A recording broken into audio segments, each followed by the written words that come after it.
This is the DLR Cast, the essential podcast for fans of Diamond David Lee Roth. All right, here we are once again. It's the DLR Cast, your podcast all about the Diamond One. Diamond David Lee Roth. I'm Steve, joined as always by my good friend Darren Paltrowitz. What's happening, Darren?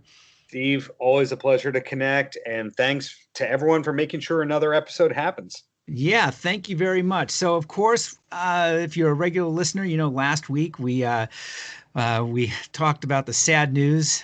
We recorded the night that we learned of Eddie Van Halen's passing. Obviously, fans, millions of fans, myself included, Darren, I'm sure with you too, it still bums me out. I mean, I've been listening to pretty much nothing but Van Halen, which I listen to a lot of Van Halen anyway. But SiriusXM has a dedicated channel, which has been fantastic. On a side note, they really like Van Halen 3 with Gary Cherone. I'm very surprised by that. I think they've aired just about every track on the album. So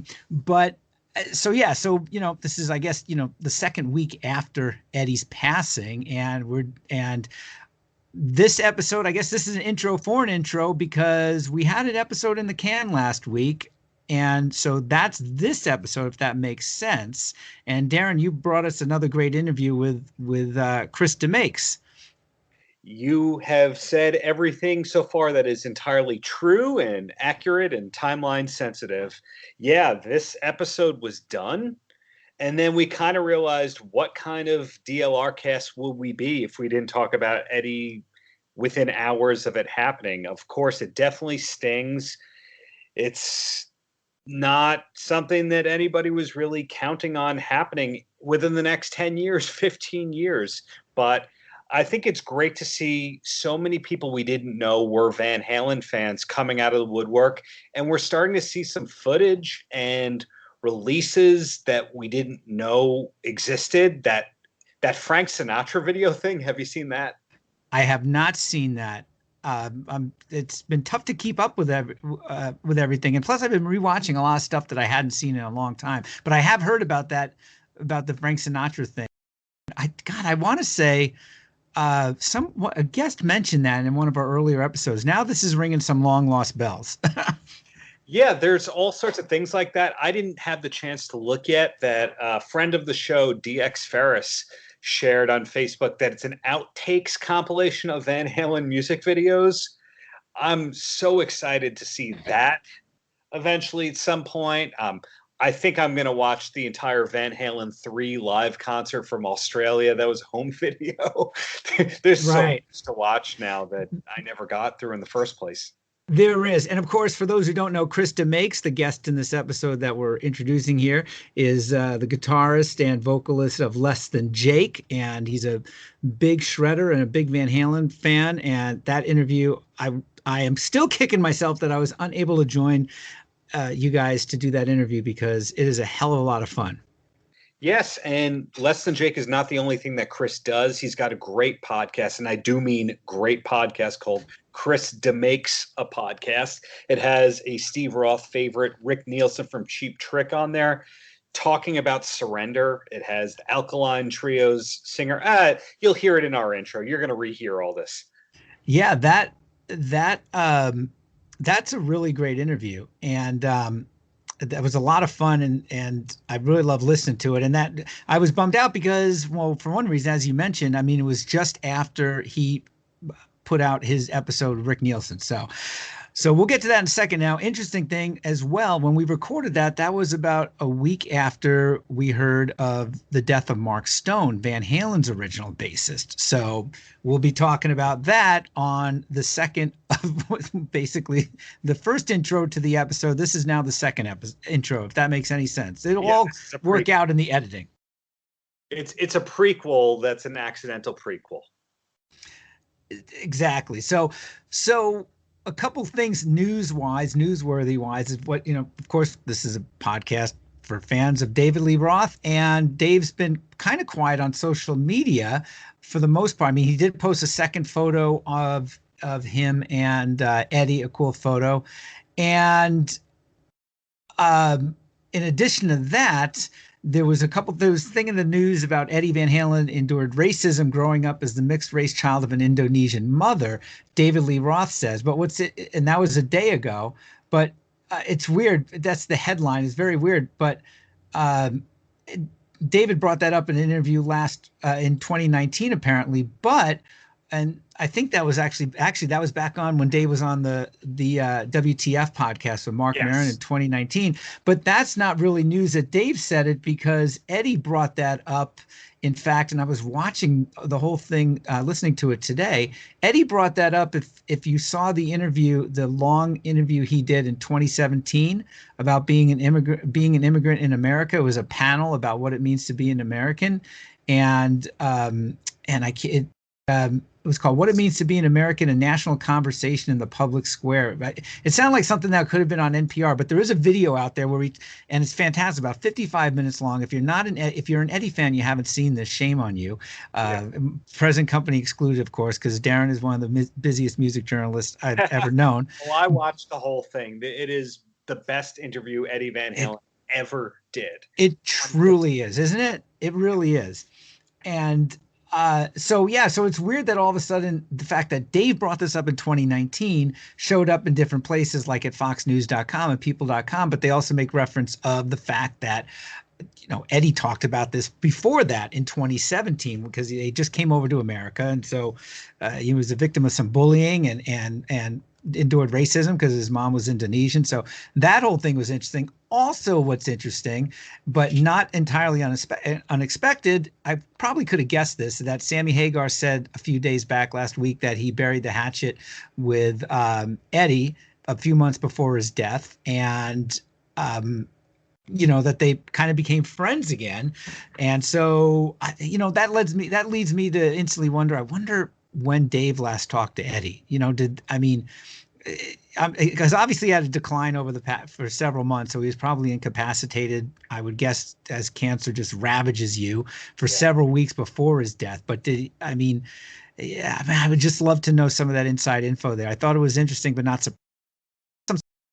Sammy didn't say he asked me to join the band again, but that would be pretty much par for the course. There was an interesting Gene Simmons thing that came out today, that he ran into Eddie and Eddie told him that he was sick. Gene Simmons has been doing a lot of interviews, and of course Van Halen always gets asked.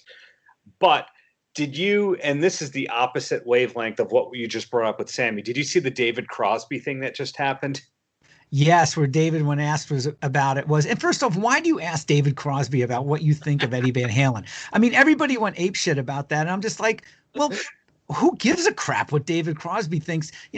Ask David Crosby what he thinks about Jackson Browne or somebody from that ilk. If when those people pass, if they happen to pass before David does, you know what I mean? I mean, that just made no sense to me. It's like, why did you even bother? Yeah, accidental trolling right there, but. What you brought up with Sammy Hagar, I don't think that we know the full story yet, but I would imagine he's going to do more interviews very soon, and we're going to get more details soon on all that. Yeah, and the whole, and there's been all sorts of like news thing, of course, a ton of news on all this swirling around, and just as Dave fans, I mean, Dave has been pretty quiet and interesting. I mean, Eddie passed on October 6th, and October 10th was Dave's birthday. And he didn't share anything on social media that day. And I think so far there's only been two photos posted, and two photos posted with him and from recent tours of him and Eddie on, Twitter, Facebook, Instagram. And he said it was a long, great trip. A couple websites out there, I think Ultimate Classic Rock and a few other folks, made a story out of and posted the last concert that Van Halen did with Dave, last concert of Van Halen, period, in 2015 at the Hollywood Bowl. And Dave, said that the greatest times in his life were sharing stages with Eddie and also Alex. And I mean, Dave never, at least publicly on stage, in song maybe, but publicly and on stage, Dave isn't too it doesn't seem to be too caught up in sentimentality. But I'm sure he knew that this was probably going to be the last tour, and in fact it was. And so that was kind of interesting. Yeah, and Alex Van Halen put out a statement, I believe, yesterday. How many times have we ever said that sentence in our lives? Alex Van Halen put out a statement. Yeah, he did that through the Van Halen news desk because at least publicly, Alex is not on any sort of social media. I mean, had an Instagram account, was on social media, of course. And as of the other day, VanHalen.com still has not been updated, but I mean, if you know VanHalen.com, that's not surprising at all. A couple other surprising things as well as this intro to the episode seems to be a little bit longer, but there is a lot going on here, is that a couple days ago, Van Halen and Eddie Van Halen manager Irving Azoff said that, yes, indeed, the rumors about a 2019 stadium tour with Michael Anthony back in the fold, those rumors were true. They were working on it. And but basically because of health reasons, that summer tour did not happen. So, and I think there was also rumors for 2020 as well, way back many months ago too. And now we know why that didn't happen. And I mean, Dave publicly had mentioned that it was jumped the gun, of course, if I remember correctly, mentioning about the tour. And so that was kind of what could have been. And I know, in fact, before Eddie passed, Michael Anthony I remember there was some stuff going around where he did say, yeah, we talked about it for a bit. I heard some different things, but no one ever reached out to him directly. I don't think management ever did, but he caught wind of the rumors and apparently may have talked to some people, but alas, it did not come to be. And now we know why. Yeah, there's always been that kind of thing where you didn't know if they were pulling your leg about reunion tours in general. There's always rumors that a reunion tour is going to happen with any band. There's an immediate denial, and then they feed it out. That happened with that Motley Crue tour. So when that whole thing happened and Michael Anthony said, I haven't been contacted, or I don't know, I just thought, the pro wrestling fan in me, that it was a work, that this was just a storyline thing, but it actually turned out to be the truth. Yeah. And there's going to be more to come on all this. In fact, lost among all this is and I'm sure I just have not had a chance to Google it, but was any news about Eddie's funeral, if it's happened already? I mean, now we're a week later, or I'm assuming if it did, it was very private. I mean, I kind of half expected to see photos of, if it was going to be public, of photos of like Dave and Sammy and other rock luminaries in dark glasses at a cemetery somewhere, but I don't think that's going to happen from what I've seen. And I mean, apologies for sounding kind of morbid, but you know what those photos look like when people leaving a place of worship after celebrities passing. So, and then last but not least, we'll see what happens musically. I mean, I think Wolfgang and Alex are the keepers of the vault, and Lord knows there's a lot of music up there, and we'll see if stuff starts coming out one way or another, whether it be a leaked or official releases. So it's as quiet as the Van Halen camp used to be. Now suddenly it's there's presumably a lot upcoming that could be upcoming and going on. Not to mention Wolfgang's got a solo album that's practically done that he's been working on for several years. So yeah, and one thing before I forget that I randomly discovered a couple days ago, there's a cool interview that's on YouTube from a podcast, can't remember the name, with Chris Holmes from Wasp. I had no idea he grew up with Eddie Van Halen, and he kind of presents some alternate facts to Van Halen forming and where Eddie learned different things. So that's something really worth checking out if you do have some time.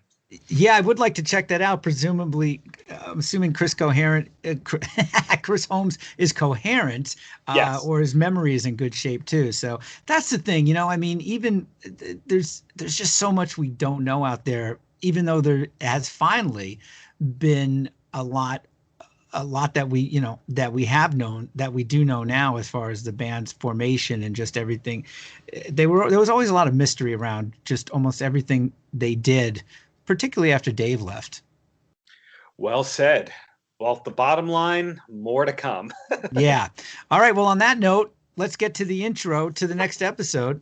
And as always, thank you for downloading and thank you for streaming the DLR cast. Thanks. Oh, and hey, wait a minute. Hold on. Let's give some props here because before we even get into, my goodness, my friend, nice little write-up on your local paper for the Paltrowcast, your cool podcast. I saw that on a Long Island newspaper where you're from, and a great picture of you with, speaking of Gene Simmons, with Gene Simmons. I never thought that they would put the photo of me and Gene Simmons in a newspaper, but I guess Long Island media is better than we think it is. Well, it's very, very cool. So congratulations, my friend. And yeah, we'll have another episode coming soon. Thank you for downloading and streaming the DLR cast and checking us out at YouTube and everywhere else. Yep. All right. Welcome to the DLR cast. Thanks for downloading. Thanks for streaming once again. This is your unofficial, official podcast all about David Lee Roth. We're fans, but we're not fanboys. I'm Steve, along with my good friend Darren here. Hello there, sir. How are you?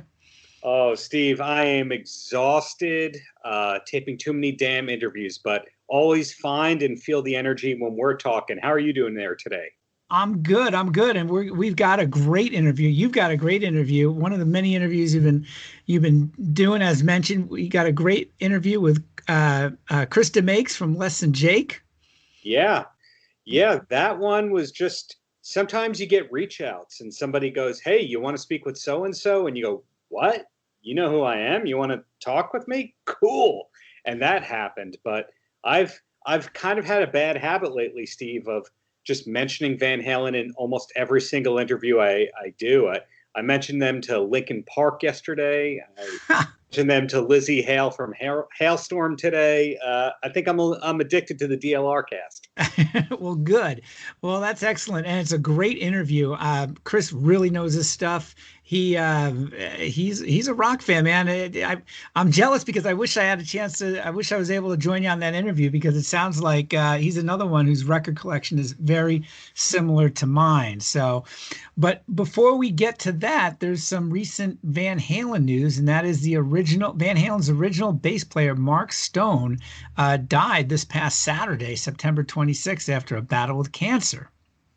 Yeah, that's obviously a bummer. We were talking about him 2-3 episodes ago with Greg Renoff, who seems like he got to know Mark a bit. He was at his book signing. I think I read about Mark getting on stage and playing some Van Halen songs with a tribute band at that book release party. Yeah, so he made guest appearances with a band called Van Halen, a band that was a tribute band to Roth era Van Halen. And what was really interesting about this, obviously it's really sad news, but Wolfgang Van Halen tweeted a nice tribute to Mark saying, heartbreaking news to hear of Mark's passing. Met him a few times. He was a wonderful man. My heart goes out to his family. And one of Wolfgang's Twitter followers suggested that Mark, quote, hadn't talked to Eddie Van Halen or Alex Van Halen for, quote, decades. And what I always love, if you follow Wolfgang on Instagram or Twitter, he is more than willing to take on and throw back to people who just throw these ridiculous comments out there. And he replied back to this guy. He said, "Really odd to lie about something you know nothing about. What do you get out of this? They absolutely still talked. How else would I have met him numerous times over the years if they hadn't, quote, spoken in decades?" So Wolfgang shutting down another commentator, I guess, on social media. But Mark was the original bass player in Van Halen, so from 72 to 74. I'm sorry, Van Halen in Mammoth from 72 to 74, and then I guess Mark left Van Halen thought his commitment to school outweighed his interest in pursuing a career in rock and roll, and that's when they went and looked for and found Michael Anthony. And there's a great DVD that Stone's in called Van Halen's Story, the early years DVD. Yes. And that was released a while back, right? And maybe 2005, 2006. Yeah. And he says in that DVD, he says in there that he was a straight A student and doing the band, and he was, his time was split between both of them, and he couldn't keep up. And he said they met one day and they actually asked him to leave, and he said, it was really tough because knew they were destined for greatness. Yeah. And apparently, and so, yeah, I mean, of course, you have no idea at that moment, I'm sure, but our condolences to the Stone family, and sad news indeed. So, yeah, I think every band that you and I love, there was one guy who quit or got fired at the wrong time, or there was that childhood friend who wrote with the person and then got fired at the wrong time or quit at the wrong time. We talked about it, I think, a little bit with Greg Renoff about Terry Kilgore, or is that just you and me talking about Terry Kilgore? I might have been all of us. I mean, yeah, because Terry was like one. I think he was in one of Dave's early bands before Van Halen. Yes, he was that, and then I guess he brought him back in 91 or 92, something like that. Actually, it was 94 with the Your Filthy Little Mouth album and tour. And Terry was, I guess, maybe not the originator. Eddie definitely was one of the originals, as far as the tapping technique. But a lot of the rumors were, and a lot of different things I read, that Terry was kind of right up there. Some people might argue that Terry taught Eddie that. There's, that kind of decades old Monday morning quarterbacking. But, they definitely were all in that same scene. And I think Renoff's book mentions it, and Van Halen Rising mentions, how the tapping came about, and Terry's thing with the band. But, it's interesting because I was just thinking too, you're right. Some of our favorite bands, I mean, Cheap Trick had another lead singer, Zeno, before Robin Zander. Yeah. And I was just thinking, and I'm sure there's more if we really dig into it more, but Kiss was fully formed right from the get-go. Gene and Paul found Ace and Peter, and it's stayed that way till the end of the 70s, right? So nobody really that's a rare one. Are we going to argue on that one? Because if you want to claim like, Wicked Lester and all that, then you could talk about Stan Penridge and forget the name of the other guy. But as far as starting with Kiss. Okay. Yeah. I mean, you could then go into the later days of how Punky Meadows was offered to play guitar, and he said a comment that they didn't like, and they didn't offer him the gig. And I guess that's when it went to Bruce Kulick or Vinnie Vincent. I think the bottom line is that almost every band, because you just corrected me on a good one, almost every band has that guy that didn't make it. U2, I think the Edge's brother was in it, and they were a 5-piece at the beginning. And of course, the Beatles, there was Stu Sutcliffe, and more famously, Yes. Led Zeppelin, you could argue Terry Reid not taking the gig is one of them. AC/DC had Mark Evans on bass before Cliff Williams. And side note, AC/DC's got a new album coming out just announced. And I'm a huge AC/DC fan. I'm very psyched about that. But we could go down a list, and there's those people that, years later are going, oh, damn it, I was so close. There's plenty of those. That plaque behind you on the wall, Blink-182, there's that drummer, Scott, who was on, I think, maybe the first 2 records. That's right. They gave him the heave-ho. And sometimes it's a bummer. And then other times the people kind of have different priorities in life, and they go, well, you know what? The road wasn't what I wanted to do. So in the case of Mark Stone, I think it was probably rough until 84 or 85. And then I'd like to think that he kind of went at a certain point. I like dealing with sane people and having a normal existence. He probably loved his family. I'm sure he had a grandkid or two, and things worked out for him in that way. Yeah. I mean, hindsight's always 20/20, right? And anyone who says that, I hate to say I told you so, is probably lying. But at that moment, to make that decision, whether you're 18, 19, 20 years old, I mean, come on, you can look back and say I knew it all along, but I mean, you just really don't. I mean, that's got to be a really tough decision to make. I mean, it could all fall. The odds are good it's going to fall apart. The odds are far better it's all going to fall apart, and than making it. That's for sure. For sure. And I'm sure even countless people that we don't know about who were in and out of bands and all that. You know, I was interviewing, The Damned, of course, great band. And I was looking at the Wikipedia page of the bassist who I was interviewing yesterday, Paul Gray. And it says that he played in Fastway, which was a Fast Eddie from Motor. Oh, yeah. Kind of hard rock, hairish kind of band. I'm a big fan. Yeah. He originally started with the recently departed Pete Way, but Pete Way left the band somehow before they recorded their first album. Oh, yeah. I've got all that band's records. Yeah. I know that this is not the Fastway cast. This is also not the Motorhead cast. This is the DLR cast. But this story cracked me up. I asked him because Paul Gray was this great, funny, nice, pleasant guy. And I said, so your Wikipedia says that you played in Fastway, but you look at the Fastway Wikipedia and it doesn't have you there. What's the deal? And he goes, I was between gigs and I met a couple of the guys and we went to the pub and they're like, hey, you want to be in the band? And I'm like, yeah, sure. And we met at the pub another 9-10 times, did some photo shoots and all that, took some photos, wound up on the back cover of the album. We never played one gig. I never recorded one session.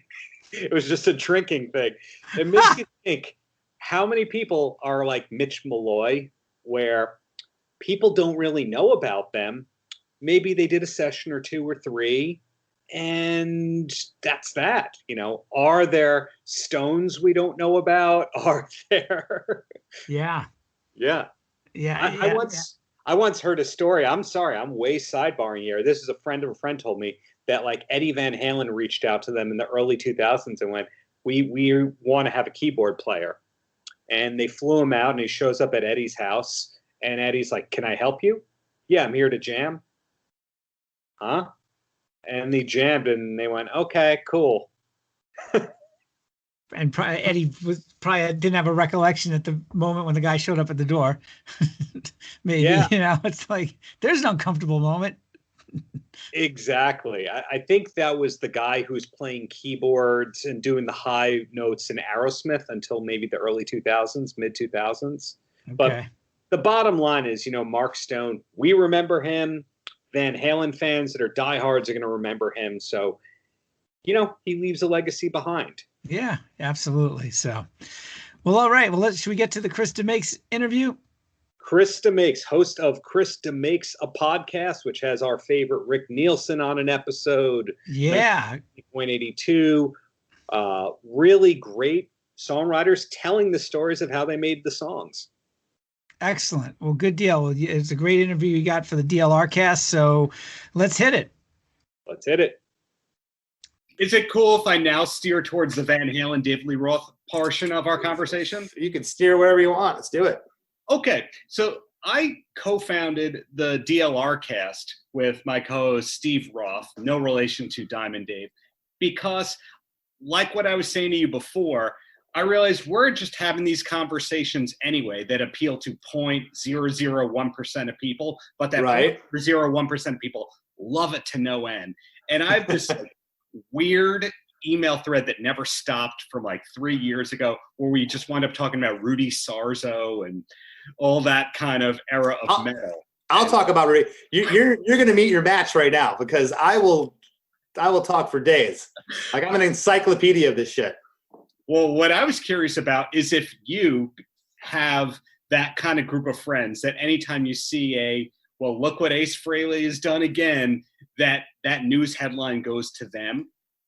Oh yeah. I mean, I got a friend of mine, a number of friends, someone who was initially a fan of the band's a friend of mine, this guy Rich from Buffalo, New York. It's like we won't see each other for 6 months. And the first time I run to him, we go, dude, did you hear about Rudy Sarzo? He's playing with Whitesnake now. Like that, and the same thing with him. So of course, yeah. Exactly. That's really great to hear. So you mentioned before that, passingly, oh, well, hey, I'm Chris Van Halen. I'm Chris Lee Roth. I don't know if that was targeted at that, but was Van Halen your entry to hard rock, or was it Kiss or Motley Crue? Kind of all the above. So my mom and dad were musicians. I was born in a musical household. Music was always encouraged, never frowned upon. They didn't care if I brought home a Stryper record, a Slayer record, a Neil Diamond record, a Christmas record, a Christian record. Didn't matter. Music was music. So from an early age, I was listening to everything my parents were listening to in the 70s, Boston ELO, Cheap Trick, Neil Diamond, and then as I got a little older, I was probably, I think I was 10 years old when I bought Metal Health by Quiet Riot. Sure. And shortly Rudy Sarzo comes back. There you go. And shortly thereafter, it was like Twisted Sister, Stay Hungry, Motley Crue, Shout at the Devil was around that time. Yeah. So that was kind of, that hard rock. Van Halen, of course. And Van Halen, when I first heard of them, I didn't hear of Van Halen. I remember hearing, I think, Pretty Woman on the radio, which I would have been about 9 years old at that point.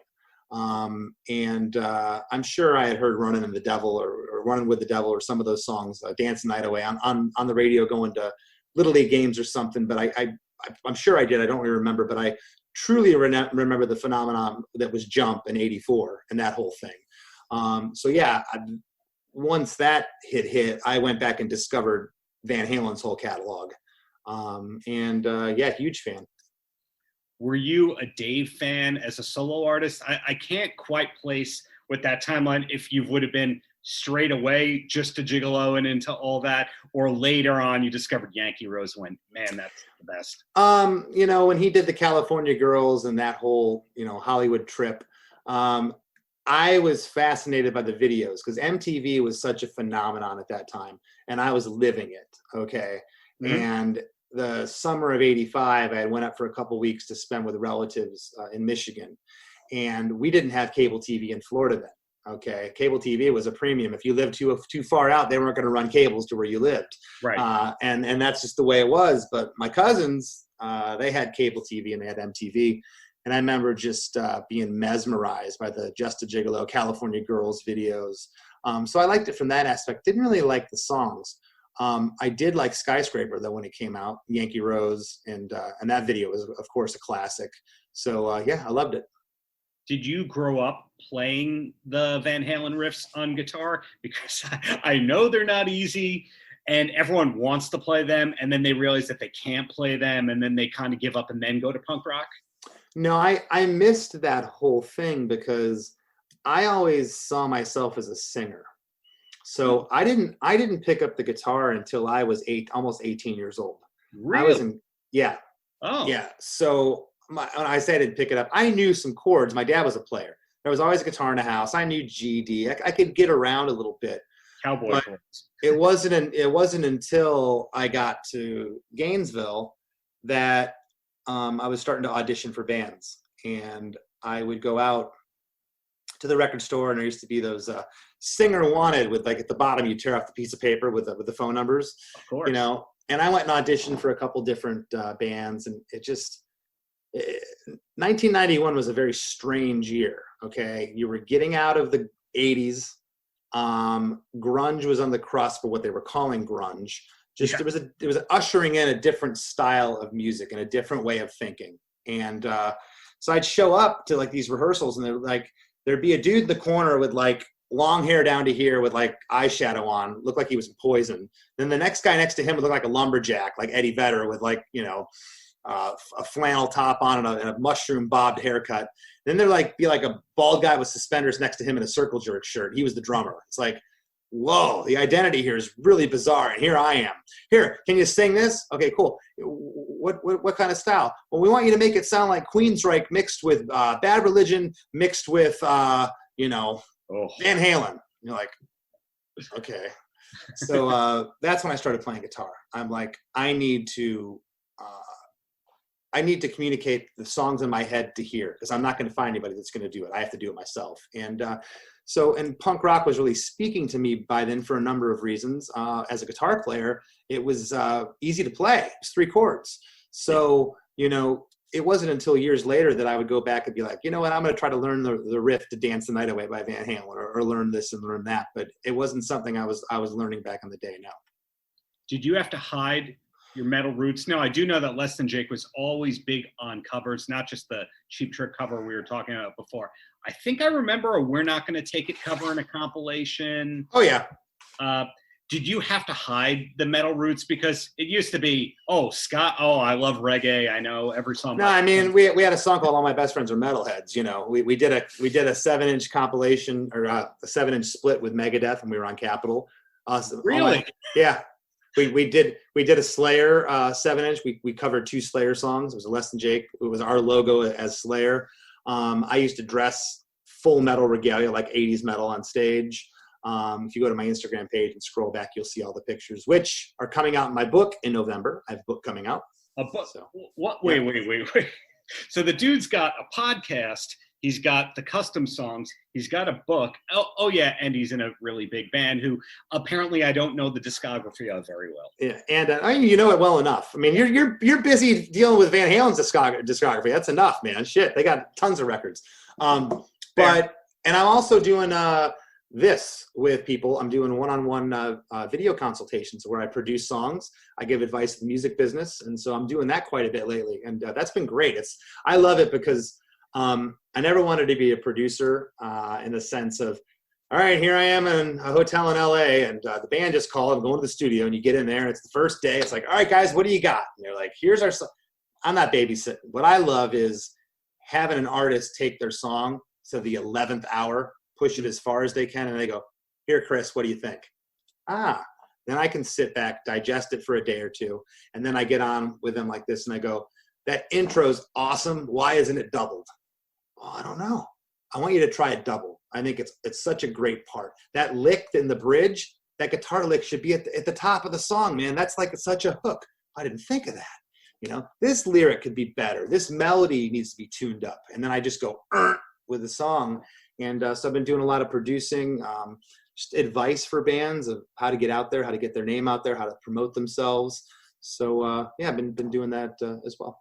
You've done more in the last 3 months than Van Halen has done in the last 6 years. So. Yes, yeah, yeah. It's not saying much, but yeah. Now, how are you in terms of the Van Halen trajectory? Do you like everything, mostly everything, or are you one of those people where you go, it's Roth or it's nothing?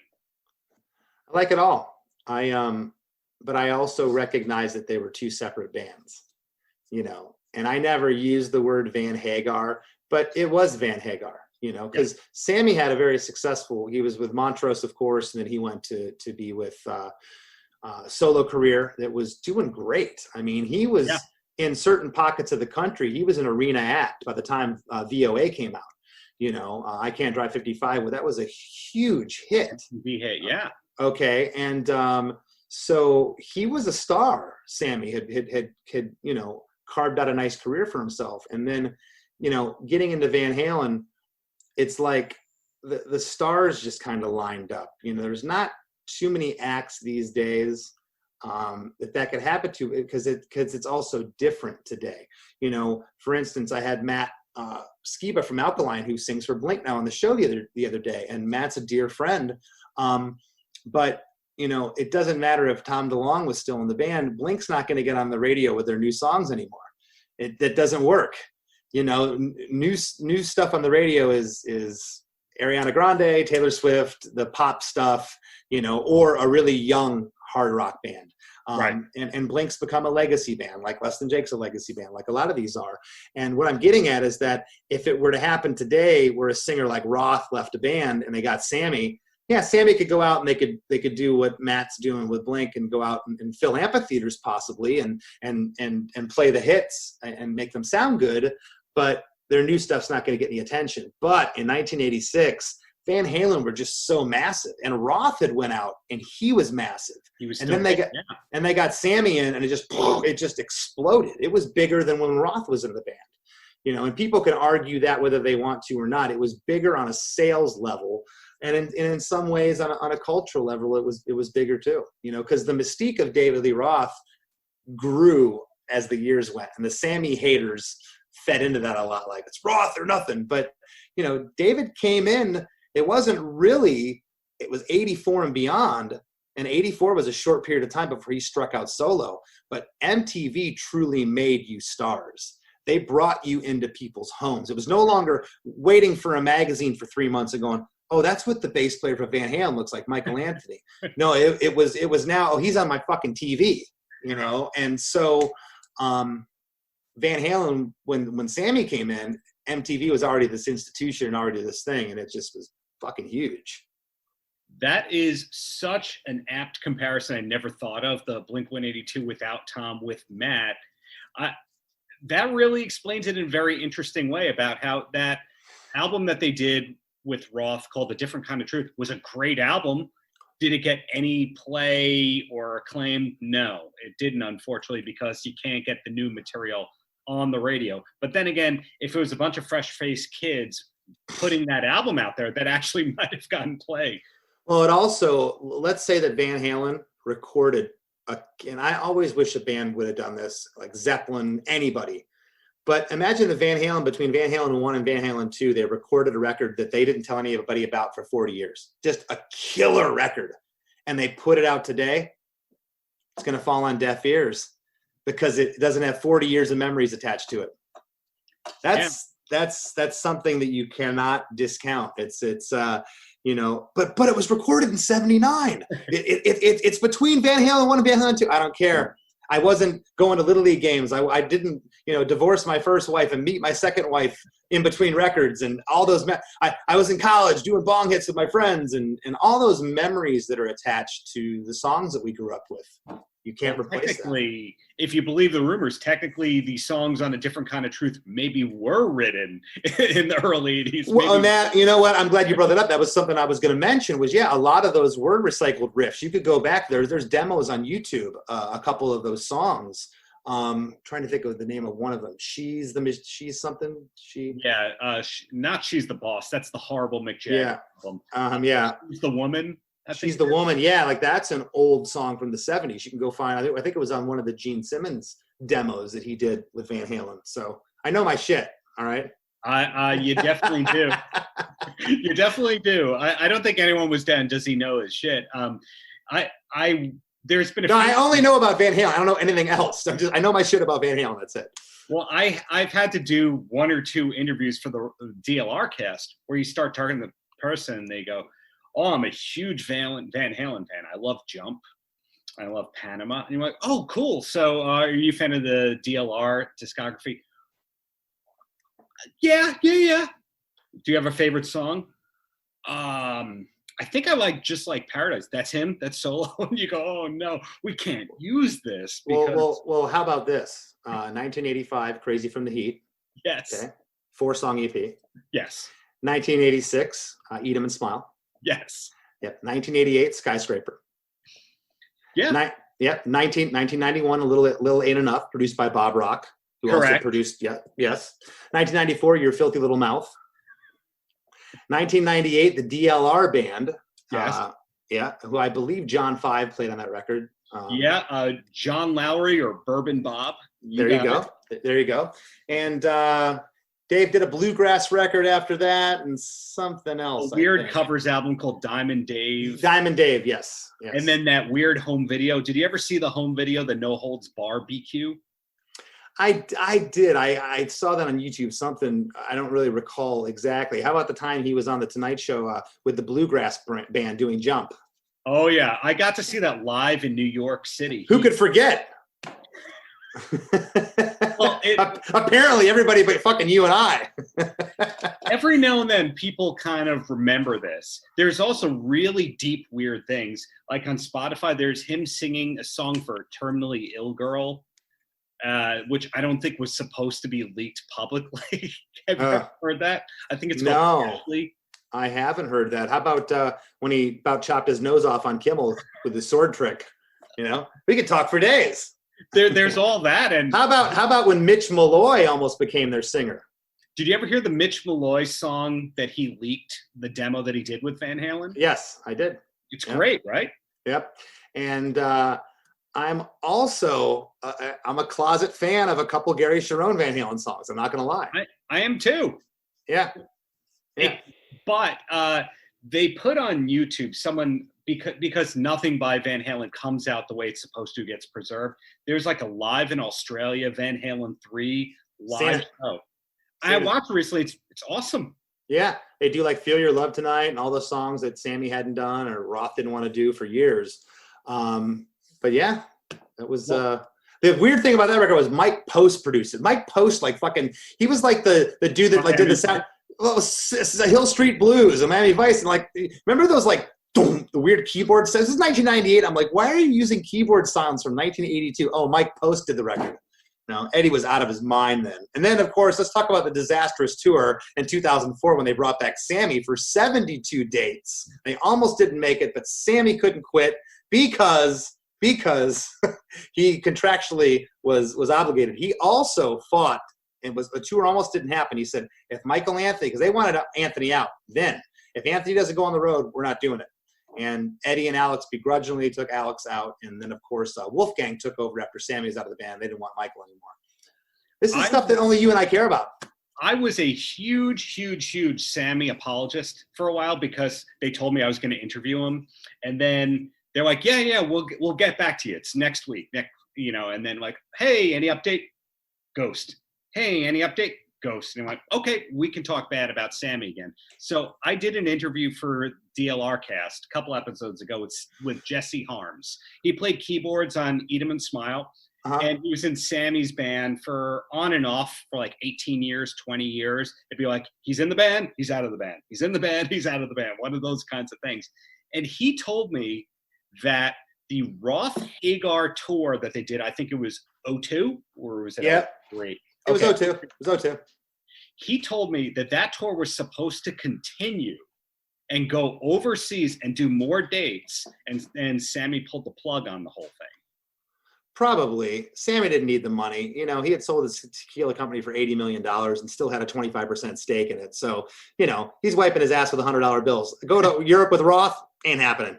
So it was supposed to go to Japan. It was supposed to go everywhere. And Roth looked terrible on that tour. His hair was so stringy, and he had like spray painted it like pretty much yellow. It was just, yeah. Well, my Roth question I like to ask, and it's totally cool if the answer is no. Are you a fan of Sonrisa Salvaje? Is that the Spanish version of Yankee Rose? The whole album, Eat 'Em in Style in Spanish. Yeah. Of course I am. And I knew what you were talking about. I asked that to, do you know Linus Dotson? He's like been Bowling for Soup's keyboard player, producer, songwriter over the years at times. Yes. I asked that question to Linus, and he goes, hold on. And he goes off camera, and then he pulls out the Spanish vinyl of that album. Nice. I wish I had I don't have the Spanish vinyl, but I do remember the record, yeah. I was thinking of buying it, and then the eBay price kept going up. And then I went, oh, wait, the Japanese version of that? So think about that one. They released it in Japan, the Spanish. Yeah, that's a smart move. It's genius move right there. So is Skyscraper your favorite Roth album, or is it Eat 'Em and Smile? You know, probably for the immediacy, and I think Eat 'Em and Smile has a little more grit to it. Mm-hmm. But I'm a fan of Skyscraper, and that record didn't do as well. I just love Just Like Paradise. I think that's one of the coolest songs ever. I think it's great. So for that song alone, I'm going to go probably Skyscraper. I kind of go between the two. I think that Eat 'Em and Smile is a better record, but Skyscraper has some better songs. And what the hell is up with The Bottom Line? Can anyone explain what that song is? No, and that was the thing. Roth was always good for these just left field songs. You're like, what is he doing? And I like some tracks on the title track, A Little Ain't Enough, is awesome. That song's great. Have you watched the video to that one lately? It's been a minute. I'm trying to think. I don't know if his ALS had taken over. Was Jason Becker in the video for that? I don't believe there's one band member, unless it's a deep cameo. Oh, no. You know what? I do know the video. He's like on the Santa Monica boardwalk with the dancers or something. He's under a bridge that has Sweetie Dave. There's an endless ass shot of women on Stairmasters. There's dwarves in blackface, little people in blackface. It's every bad racist caricature that would have gotten them canceled. But the last scene of that whole video, my friend Steve, he's the singer of a band called Long Wave that was on RCA. He pointed out something I never realized. The last scene of the video, it says the final tour 2021. I'm wondering if he made that up just because it sounded funny, or if actually his last tour is 2021. Who knew David Lee Roth was a prophet? He knew about coronavirus and everything back in 1991. Son of a bitch, who knew? Yeah. I mean, yeah, I do remember that video now, and it was ridiculous. I remember seeing it in 91 and realizing how out of touch the 80s guys were. I could see the writing on the wall. I was like, because that came out before Nirvana, that record. I want to say it came out maybe March of 91. Yeah. You know, Nirvana hit that fall, but I remember it was late high school. Or my first semester in college, seeing the video and just sit back and going, it just looked dated, badly dated. And Roth by that time, you know, he was getting into his, you know, mid to late 30s, where putting on a pair of assless spandex didn't look as good as when he was 24. Not that it ever looked great, but to me, but you know. You're right. He could pull it off. That Oakland 81 show. That's a handsome guy right there. And then maybe 91. Well, yeah, you know. And then he was still trying to pull it off on the Hagar solo, the solo truck they did in 2002. This is bad. You're right. You're right about that. Well, 2 quick questions, because you've been so generous with your time and all that. Have you ever watched the Roth 1999 Finland concert that's on YouTube from like MTV? No, but I will. You know, I'm you know, going down the YouTube rabbit hole when I get into Van Halen and things. I've watched a lot, but that does not ring a bell. So I'm gonna have to check that out. What is there anything you can give me that's ridiculously special about it? Because there's a reason you brought it up. Oh, I like to know if people agree. Now, it's an incredible concert. I could talk about that concert for 2 hours, and I don't think I've ever seen any other like perfectly pro shot clip from like the late 90s of him performing live. There's kind of like no footage of Roth from like 94 to 2002. Just, Van Halen always goes into those black holes where what are they doing? But there's this just one awesome concert out of nowhere, and Roth is singing so great. And I like to ask musicians, was Roth singing as great as I think he was in the late 90s? Or is he just so bad now that you think you go back and listen to it? And yeah, and here's what's weird about Roth. What bums me out. Most guys, when they get older, especially those 80s guys, they painted themselves to a corner. They all sang up here. Yeah. Well, your voice is a muscle. Yeah. You know, luckily, you know, the kind of music that Less Than Jake played, we never had to sing like that. So most likely I'm going to be able to sound like I am, you know, it's at some point it's probably going to go away. We all get old and that happens. But the 80s guys painted themselves into a corner. Roth, though, Roth's high register is still there. He chooses to do 2 things. Number 1, he doesn't sing the original melodies.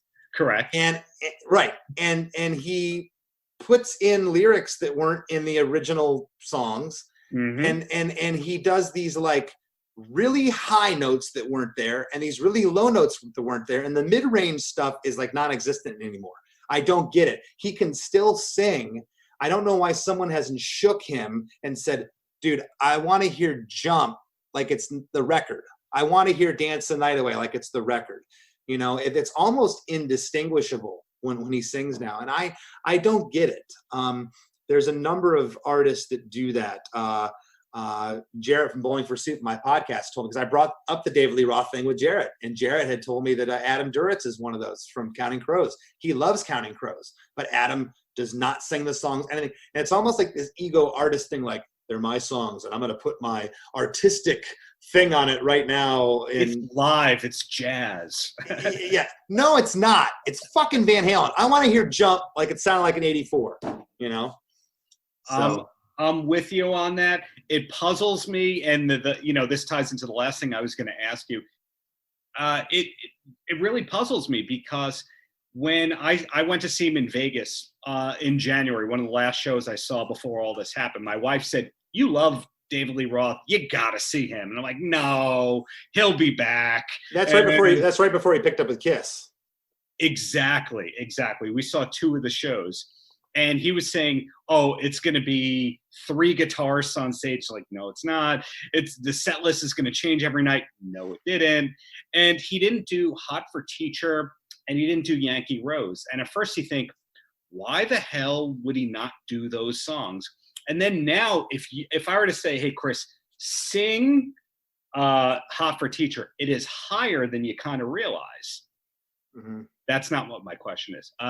my question is, Well, it is hot. Besides me, who saw the Vegas residency shows? Besides you, do I know who saw? Do you know anyone who saw them? Oh, no, I know someone that saw him in the Northeast. I want to say New Hampshire, like the kickoff show. A friend of mine saw him up there, but I don't think I know anybody that saw the Vegas shows. No. Because it's very tough to find like people who are super into Roth, yet the people who are into Roth then know everything like you, and they're going to tell you a little ain't enough was 91. Yeah, I just he was larger than life. He was, all the people that bitch about, well, Sammy was the better singer. Yeah, technically he was, but the style Dave had, that guy, he was. I don't think it could be 300 years from now. He's one of the greatest rock and roll frontmen there ever was. Undoubtedly. That guy, you go back and look at videos of them like at Oakland from 81 or, look at them at the US Festival. Like, guy can't be touched. He was a walking, talking, breathing rock and roll sex machine. He had everything that you want in a rock and roll frontman. He was great. I could not have said it any better. Like, what's the Howard Stern line? You've said it all. You've done it all. Is that what his closing line is? Whenever it was something like that. Yeah, I don't remember the last line, but it was something like that. I'll take your word for it. Whatever it is, you've been off the charts, generous with your time. I'll let you know when this is all out and up. We'll plug the podcast, the song creation, all that kind of stuff. Anything I missed? No, you're pretty thorough yourself, so I appreciate your time. Thank you. I'll let you know when I have more Rudy Sarzo news. Okay. Please, yeah, you do that. I would love that. I'll let you know about Carlos Cavazo. Good guitarist and Rat, great guitarist and Quiet Riot. What is that? Where is that guy, by the way? He's having lunch with Jizzy Pearl right now at the Rainbow. So I wouldn't be surprised. Yeah. But thank you so much, Chris, and keep you posted, man. All right, bro. Have a good day. You too now. Bye.